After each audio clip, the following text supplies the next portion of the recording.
Uh, Camp Hope, it's been amazing, and it is an amazing place to bring our kids to. It's definitely a place where these kids, their lives get changed in a week. They get to spend this time with God, so it's very special that we prepare ahead of time to make the most of the entire time that we're here with our campers. We have to pray every single day for these campers, to have them in our hearts. They're not just people that we're sharing a living space with for a week.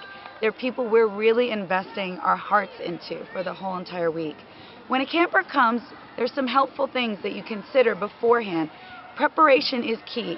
I know before camp, for me, I shop that clearance aisle of Michael's and I look for the gift bags, for the journals, for the thank you cards, the little hello cards, little things that I could put in a bag, put it on their bed before they even arrive, so they feel special, they feel thought of.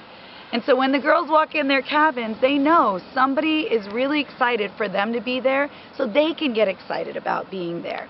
Those little things make it so special for the campers to be there. But the very basic of just knowing their names makes it also feel like home. When they walk in the door to their own home and their mom or dad calls their name, a sibling, they know they're home. So how do they feel walking into camp if somebody doesn't know their name? It doesn't feel like home. So I make it my business, and I think all of the counselors, we do that. We make it our business to know their name, to know who it is that we're calling on when they come in. And we use their name all the week. Maybe you want to give them nicknames. Maybe you want to, shorten their name and have fun with it. But all those things make a difference. Another thing is making sure that the campers know each other.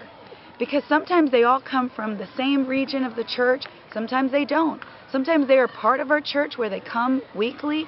Sometimes they're friends of the kids that come to church. So you really want to make sure that they have ample time to get to know each other. I know this time around I found a bunch of buttons on clearance at Michael's.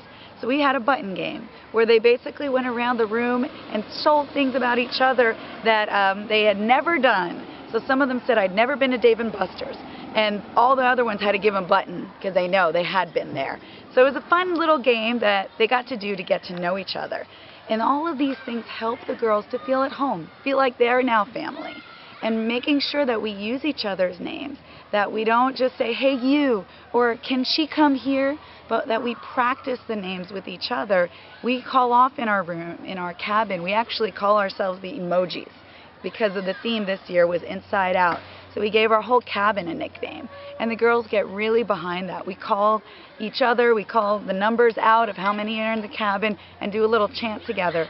All these things really make us feel like this is home for the week. And so knowing the campers' names, praying for them every day, making sure that we welcome each of them in the same way. One doesn't get more attention than the other. That we don't just welcome the girl we know well, but also those girls that we've just met, that they all feel special. The boys and girls that come to camp know that they're loved here, know that they're welcome, and know that they're accepted.